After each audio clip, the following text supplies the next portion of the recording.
Right then. Right then. So, welcome to our second episode of Paul and Carole Meet. And today, you've probably already guessed because you can see we're with Emma Cruises. So, thanks for allowing us to get into your cabin. Yeah, welcome. And video this. We're currently together on the Sky Princess, so and having a fab time. Mm-hmm. So, we're going to ask Emma a few questions about, obviously, YouTube, but also about cruising and go on from there. So fire away then, Paulie Morgan. Okay. First of all, I've got to get you to say right then. Right then. What's up? Okay.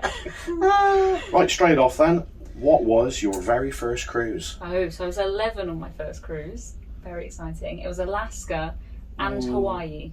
So Wow. I did 2 cruises together. Started with the most amazing cruise ever, and I'm trying to chase that high because I can't do that amazing cruise right now. Bucket list started with that cruise, Norwegian cruise line.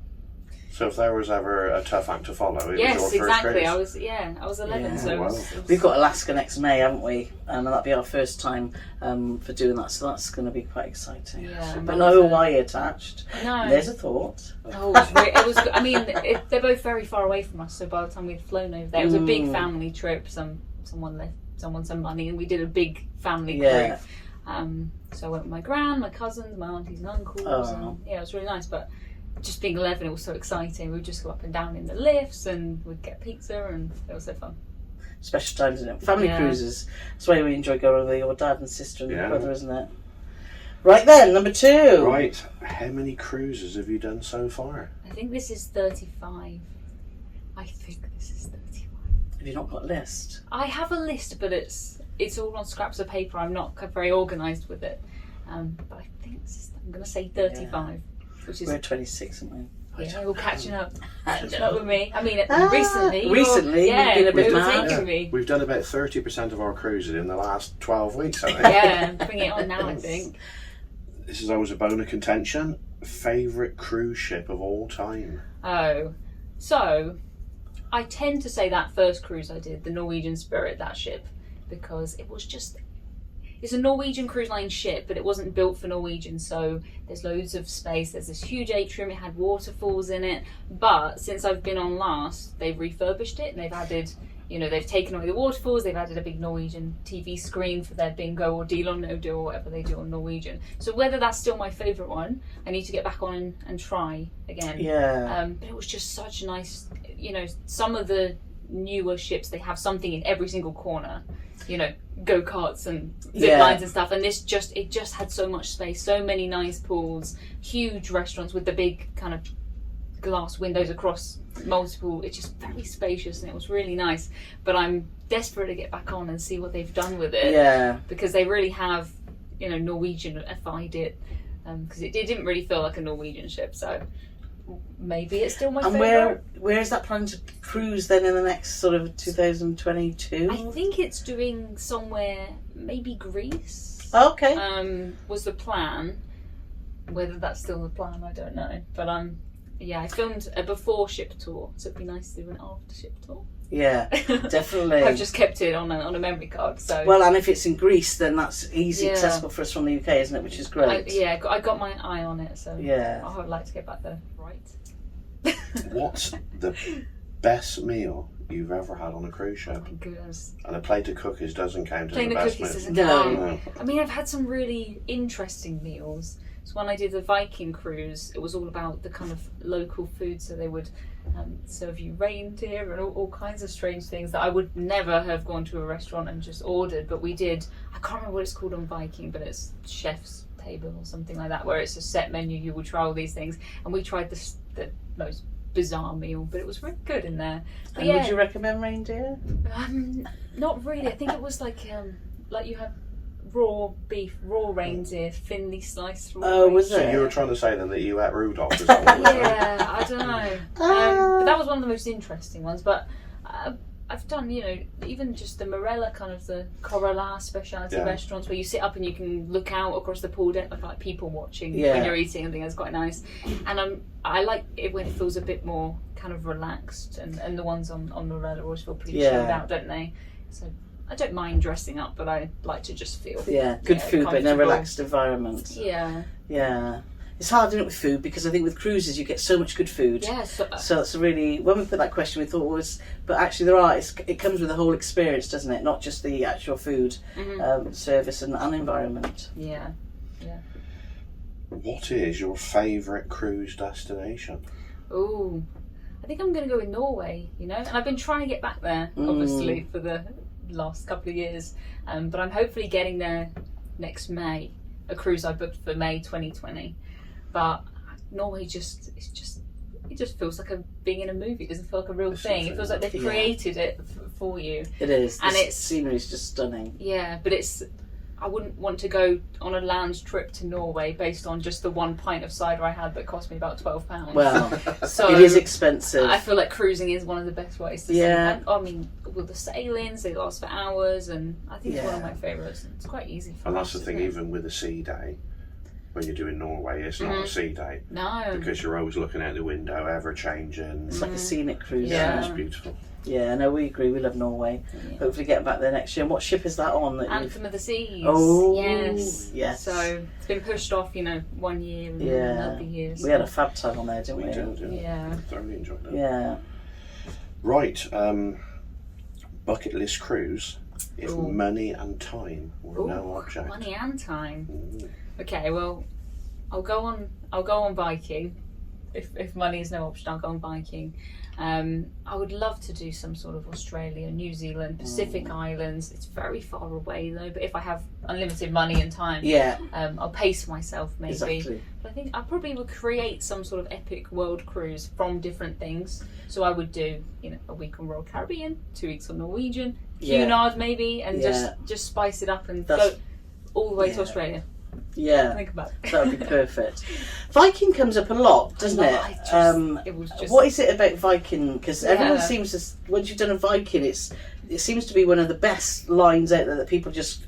It comes out first. Yeah, I think the ships are just so nice, and they have so many crew to pack. You never would wait for anything, and even in the bathroom, it's like underfloor heating. The mirrors don't fog up because they've got special anti-fog technology, and even you can have drinks from the mini bar, which normally I'd never look in the mini bar, and it was just very plush. And they leave everything out because they're not worried about people. You'd have to return your pool towels, or you'll get charged or anything like that because you're all trusted with pool towels and stuff. And it was just the personal touches, then really. It was just so comfortable and so nice, and it was relaxing. If you're someone who wants evening entertainment, there's not much really going on a Viking cruise in the evening, but you're supposed to be, immersed in where you're going. Yeah. They have a lot of like TED talks, and you learn about things and stuff. So and are all the ships the same? Pretty much the same. Yeah.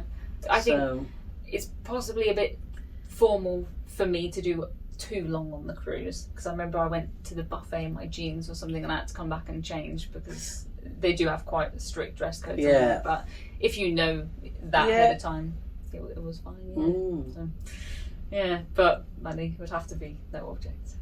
Yeah, definitely. They're not cheap. Not cheap. But you get what you pay for, don't you? And that's the thing with cruising. Yeah. And that's the beauty about cruising, that the budget, if you got 300 quid to spend or you got 300,000 to spend, there is a ship out there for everyone. Because that's what people always say to us, well, what should I do? And it's all about research, finding the ship that's right for you.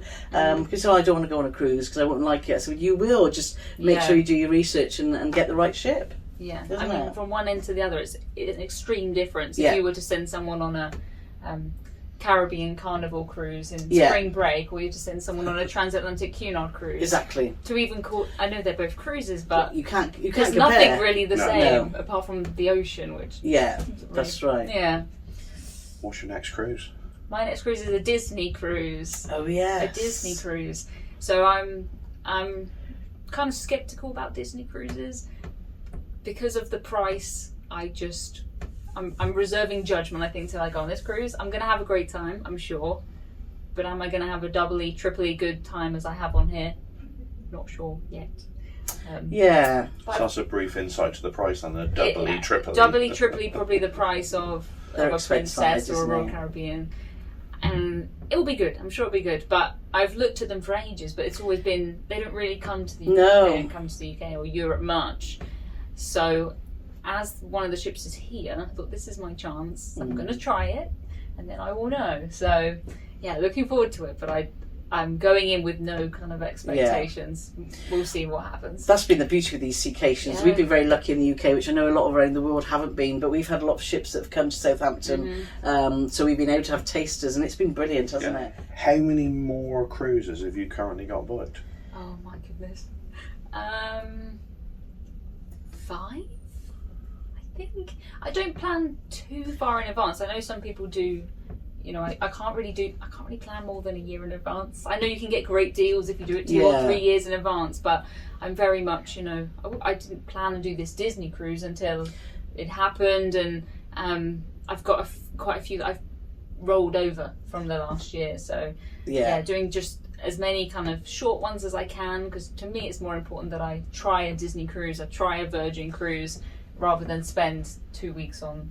I mean, on one cruise. On one, yeah. I like to. It's the exciting thing is getting on and working everything out, and running around. I think if you're like with us, we're very much the same. The only time we're looking at no time's a bit more on our side, doing something a bit more exotic. I think you need to do like Antarctica or Pacific or something like that, isn't it? But we're just floating around kind of from the UK, so it doesn't really. Well, and I think what COVID and the difficult time that everyone's been through the last couple of years, sometimes, you know, it makes you nervous planning so far ahead because you don't know what the world's going to throw at you next year. Yeah. And that is a difficult one. But then you shouldn't let that stop you. No, it has been strange. But then the thing is if you do a 2-week cruise, it's not double the price of 1 week. Normally, it's normally it gets cheaper. Yes. So it doesn't always make sense just to do short ones. But I'm just kind of trying as many things as I can. Yeah.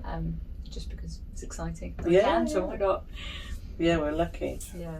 How has your YouTube style and content changed since you first started? Goodness. I mean, if I look at my videos at the beginning, everything has changed. I look so bored, I look sad, I'm sat there like, cruises are fun. It literally looks so boring. Cruises are fun, tell your face though. Yeah, no, honestly, I made one of my first videos is about, it's like 7 reasons you should cruise over Christmas or something. So I've done a couple of Christmas cruises and they're really good, but it doesn't come across in the videos. I just look fed up. But I think it takes time to get this expressive hand gestures in your face, because you don't normally, the way you talk on YouTube isn't the way you talk in real life.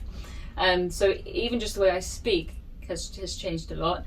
And I'm very aware of some of the things, the phrases we say and the words we say that other people from other countries don't realise now. So I add in a lot of explanations to kind of translate what we're saying. Yeah. Which at the beginning I had no idea. I've learned a lot of things that, you know, I'll do a cabin tour like this and say, oh, there's a bin down there, and I get hundreds of comments. What's a bin? But now I know, it's the bin, trash can. I just say everything. It's taking elevator. Because your viewers, there's lots. Almost all American. Yes. And it's just something I've built up over time. But I used to do kind of film everything and do the kind of daily videos every day and ship tours and cabin tours and stuff. Whereas now I tend to film everything when I'm on board, come home, and I'm a bit more organised with what I want to do rather than just show everything to everybody. I will kind of make it a story and say, you know, if I was going to say to my friends who don't cruise, I took this cruise, not sure, you know, I wasn't convinced about Disney at the start, but I took it and it was fine, and here is this, this and this. And it's a bit more kind of an organised story now, rather than I used to just, you know, everything was just exciting. And but over the years I've just ended up with so much footage I filmed because I just filmed everything, and you know, I'm a bit more. And that's a really valid point, is it? Because I think we're still at that stage where we think you have to. Yeah. There's no other way to work out. You know, I know now what I'm always missing when I get home, and it's things like, you know, talking about the app that's on here that's really good. Normally when I get home I don't have any video of me using the app. Things like that I've learnt that I will need. Yeah. I'm better now at kind of thinking, you know, what I need to film that you wouldn't normally go on a cruise as just a normal cruiser and film the things we film, because it's strange. Yeah. And how do you remember everything? Have you got a spreadsheet, or is it all in your head? It's mostly in my head. Yeah.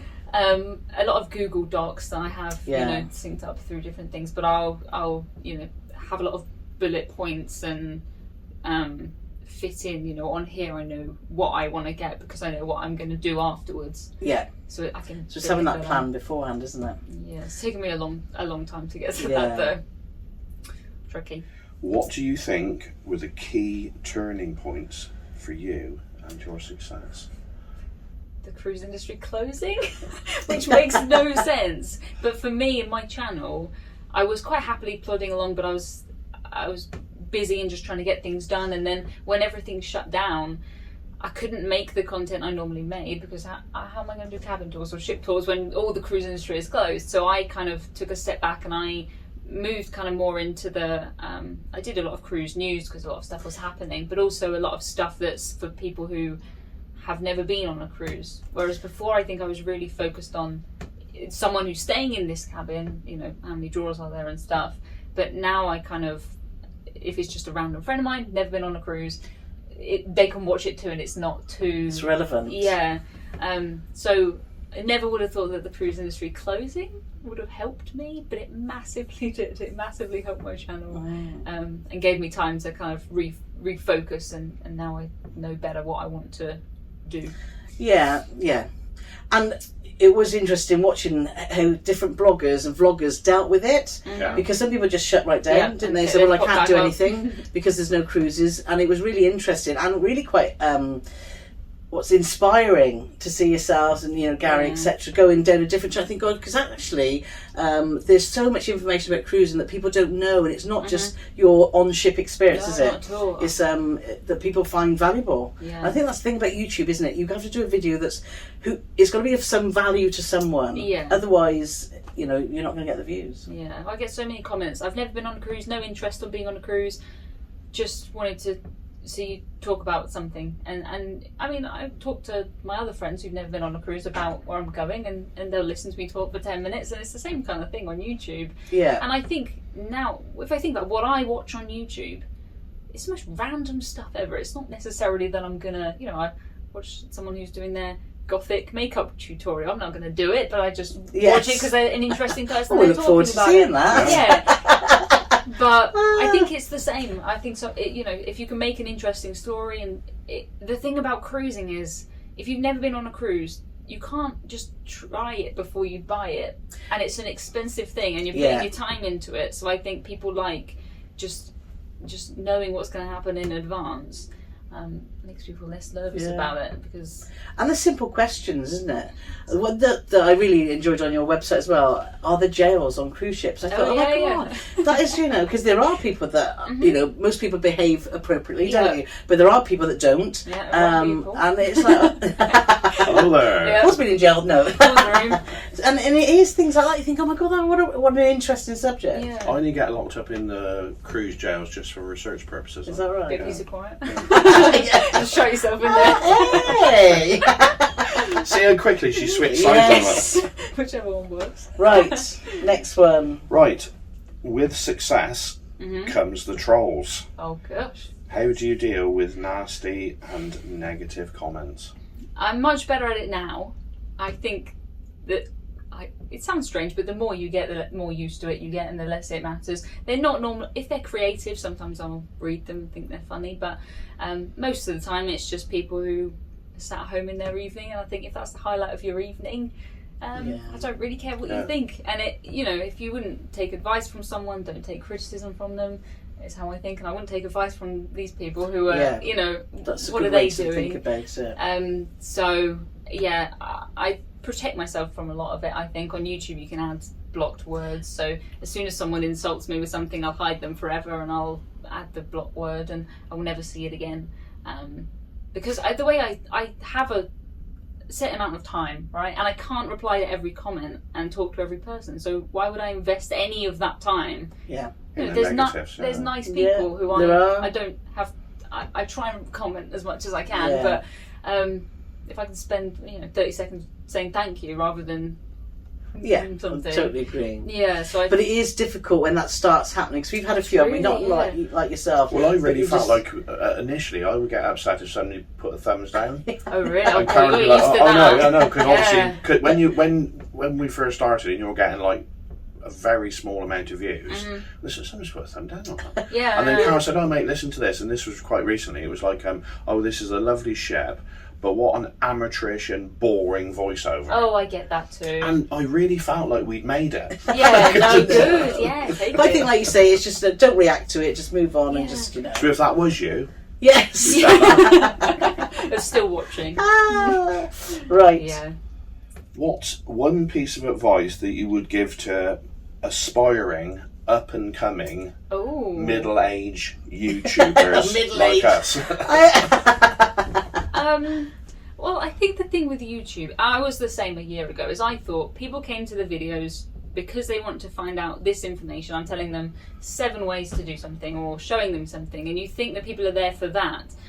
But I don't think they really are. I think they come because they like you, and if you can, you've got your personality in your videos, I've got my personality in my videos, and if you, come across genuine and nice, it's just checking in on your friends on YouTube. So I sometimes kind of go off on a tangent now in some of my videos, like with adding the Britishisms in there. Yeah. And a year ago, I would have thought people came here for 7 cruise tips to save money on their cabin. They're not going to care what I think about explaining what a bin is. Yeah, the trash can. But if I look now in my kind of YouTube analytics, the retention for when I go off on a story or say it's the flattest bit, people always stay for that stuff. Oh, right. And sometimes people even just wait for me to do a Britishism of the week, which is a bit strange. They watch the video just to learn. They talk to their friends and use some of the phrases I say. What's the weird potato thing? Oh, I didn't mean to start the potato thing. Yes, that's true. But if you go on any of my videos, probably, I don't know, like a third of the comments are about potatoes these days.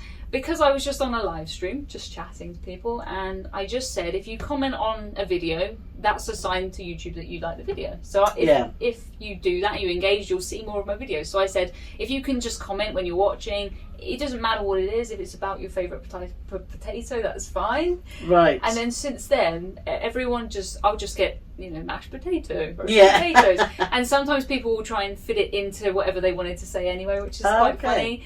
So it's nice for me, but I didn't set out. But things like that, people, once you know that, and you feel like you're in kind of an inside club, like an inside joke, and people like that kind of stuff, and I like it, and it's comments for YouTube likes it, so it's good all around. But every live stream I get asked about. We do. There's always a potato question now, which is. But mine's Jersey Royal, by the way. Oh, okay, good. Like Jersey Royal. Yeah, no. Well, I mean, when we get back from here, people will ask me what's the best potatoes you found on here, and weird, isn't it? But just goes to show that likes and comments. So if you are watching, and comment your favourite type of potato. Put any potato that you like.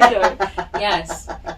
Then if you put it into a comment, so sometimes I'll get someone will say, there's enough room for 15 potatoes in that fridge or something, just trying to fit it into like whatever we're doing, which is quite funny.